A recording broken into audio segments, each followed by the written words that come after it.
జ్ఞానాన్ని అందిస్తున్న లక్ష్మీ మేడం గారికి, దశరథ రామయ్య సార్ గారికి ప్రణామాలు. ఈరోజు 41 రోజుల ధ్యాన మహాయజ్ఞాన్ని మనము పూర్తి చేసుకుంటున్నాము.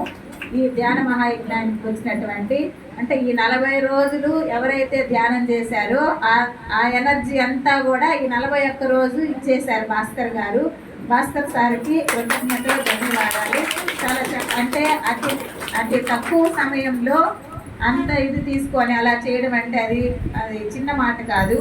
చాలా చక్కగా అంటే అంతమందిని కదలకుండా కూర్చోబెట్టడం అనేది కూడా అది ఒక ఇది అన్నమాట. చాలా చక్కగా చేయించారు సారు. అంటే ఈ 40 రోజులు రాని వాళ్ళు ఈరోజు ఎవరైతే వచ్చిన్నారో వాళ్ళందరూ కూడా 40 రోజులు ధ్యానం చేసిన దాంతో సమానం అన్నమాట. అంత చక్కగా చేయించారు, అంత చక్కగా చేయించారు సారు.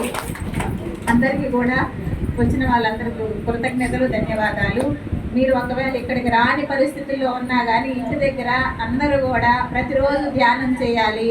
ఈ ధ్యానం అనేది వదలకూడదు. ధ్యానం చేస్తూ జ్ఞానాన్ని కూడా తెలుసుకోవాలి. ధ్యానం చేయడం ఒక్కటే కాదు, ధ్యానం చేస్తూ జ్ఞానాన్ని తెలుసుకోవాలి. ఆ తెలుసుకున్న జ్ఞానాన్ని ఆచరించాలి. మొట్టమొదట ఈ ఆచరణ అనే ఆ ప్రాసెస్లో నేను కొన్ని రోజులు మౌనం అయిపోయాను. అసలు ఇక్కడికి రాలేదు, క్లాసులు ఎక్కడికి కూడా వెళ్ళలేదు, ఏ సెంటర్కు వెళ్ళలేదు. నేను ఈ ఆచరణ అనే ప్రాసెస్లో నేను మౌనం అయిపోయాను కొన్ని రోజులు.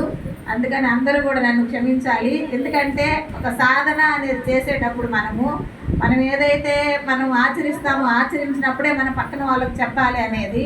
అంతకుముందంతా ఏం చేసే వాళ్ళము, ఎవరైతే మాస్టర్ చెప్తున్నారో మనకు తెలిసిన దాన్ని ఒక చిలక పలుకుల్లాగా అక్కడ ఏదైతే తెలుసుకున్నా